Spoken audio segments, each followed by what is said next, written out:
Setelah membaca berita mengenai organ reproduksi pria beserta fungsi dan hormon pendukungnya, yuk mari belajar lagi mengenai organ reproduksi pada wanita.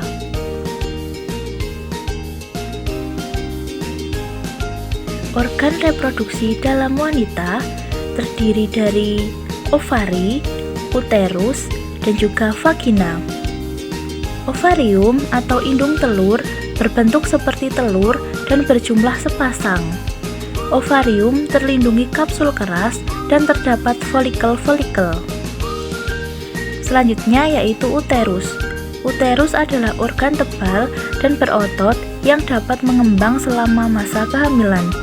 Bentuknya seperti buah pir, berfungsi sebagai tempat pertumbuhan dan perkembangan janin. Pada bagian bawah uterus terdapat struktur yang mengecil.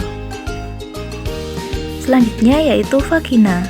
Vagina merupakan saluran dengan dinding dalam berlipat-lipat dan memanjang dari leher rahim ke arah vulva, sekitar 7-10 cm. Bagian luar vagina berupa selaput yang menghasilkan lendir dari kelenjar Bartolini.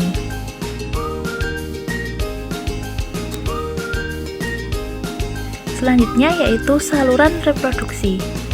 Saluran reproduksi wanita yang berfungsi sebagai jalur sel telur menuju uterus atau rahim dinamakan salular telur atau oviduk, atau biasa disebut sebagai tuba Fallopi. Pada bagian pangkalnya terdapat bagian mirip corong yang dinamakan infundibulum yang berjumbai-jumbai atau biasa disebut sebagai fimbriae. Fungsinya menangkap sel telur atau ovum yang lepas dari ovarium melalui gerakan peristaltik lalu disalurkan melalui oviduk menuju uterus.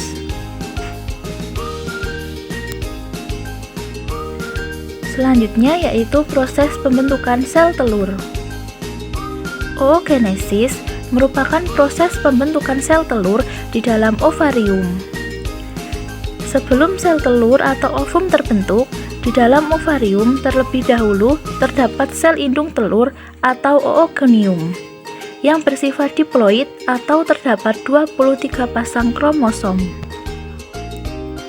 Melalui pembelahan mitosis, oogonium mengadakan diri membentuk oosit primer. Selanjutnya yaitu proses pembentukan sel telur. Supaya oosit dalam oogonium tumbuh dengan baik, pada permukaannya diselubungi oleh lapisan yang disebut folikel. Di dalam folikel terdapat cairan yang memberikan makanan untuk perkembangan oosit. Folikel ini akan terus berubah hingga masa ovulasi. Awalnya, oosit primer diselubungi oleh folikel primer. Terima kasih sudah menonton video ini. Sampai bertemu lagi di video selanjutnya.